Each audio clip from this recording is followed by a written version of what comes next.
ছাত্র জনতার অভ্যুত্থানে শহীদের খসড়া তালিকা প্রকাশ করেছে স্বাস্থ্য মন্ত্রণালয়। মন্ত্রণালয়ের স্বাস্থ্য সেবা বিভাগ ও স্বাস্থ্য অধিদপ্তরের ওয়েবসাইটে এই তালিকা দেওয়া হয়েছে।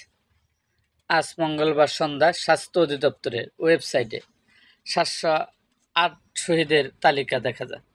স্বাস্থ্য ও পরিবার কল্যাণ মন্ত্রণালয় আজ এক গণবিজ্ঞপ্তির মাধ্যমে এই তালিকা প্রকাশের কথা জানিয়েছে।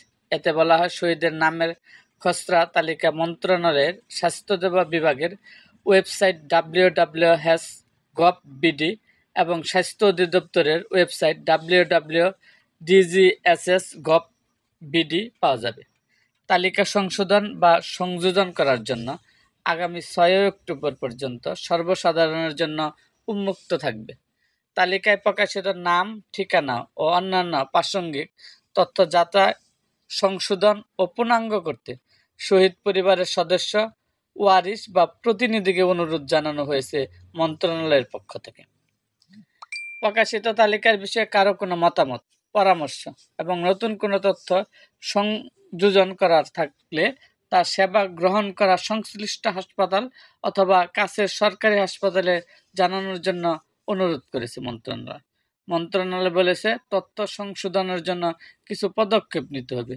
এর মধ্যে আছে শহীদ পরিবারের সদস্য, ওয়ারিশ বা প্রতিনিধির জাতীয় পরিচয়পত্র, জন্ম নিবন্ধন বা মুঠোফোন নম্বর দিয়ে নিবন্ধন করতে হবে।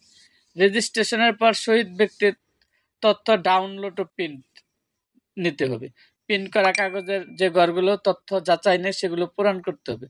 পূরণকৃত তথ্য নিয়ে সেবা গ্রহণকৃত সংশ্লিষ্ট হাসপাতাল অথবা কাছের সরকারি হাসপাতালে গেলে ওই হাসপাতালের তথ্য সংশোধন সহায়তা করবে। প্রতিষ্ঠানের দায়িত্বপ্রাপ্ত ব্যক্তি শহীদ পরিবারের সদস্য, ওয়ারিশ বা প্রতিনিধির পূরণ করা ফর্মটি জমা দিয়ে অনলাইনে তথ্যগুলো হালনাগাদ করবেন এবং দাখিল করা তথ্য যথাযথভাবে সন্নিবেশিত বা সংশোধিত হলো কিনা তা ওয়েবসাইটে ঢুকে যাচাই করা যাবে। তবে কোনো শহীদের নাম তালিকাভুক্ত না